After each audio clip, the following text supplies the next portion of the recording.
Okay.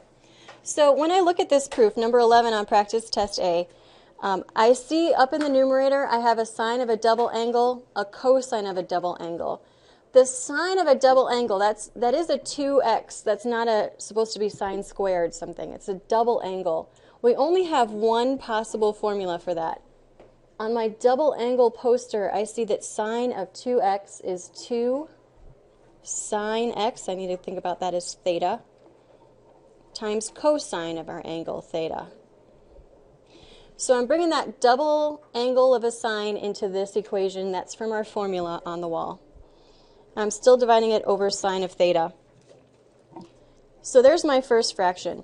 Now something happens when I look at this cosine. How many cosine of a double angle formulas do we have? I need to think of which one I'm going to choose because I have 3 choices of formula. Do you see how my denominator only has a cosine in it? I'm going to choose the cosine double angle formula that has only cosine in it. So it's the one that looks like this, cosine squared minus 1. We could actually choose the first one if we wanted to. There's another way we could go about solving it, but I'm choosing that one. Now when I look at this, what can I cancel out of my first fraction?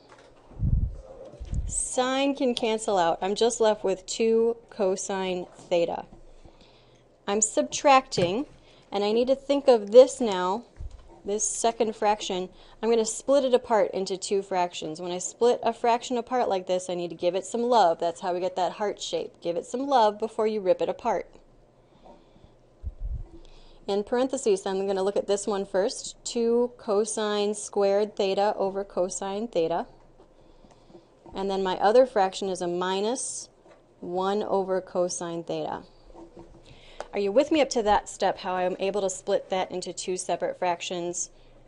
Common denominator, same denominator. Now when I do that, what cancels out of this fraction here? One of our cosines will cancel out. And so what I have now is 2 cosine theta minus 2 cosine theta, and then I need to subtract this subtraction. I'll have an addition going on here, and I still have a 1 over cosine theta. What can I simplify now? Right. My 2 cosine thetas will equal 0.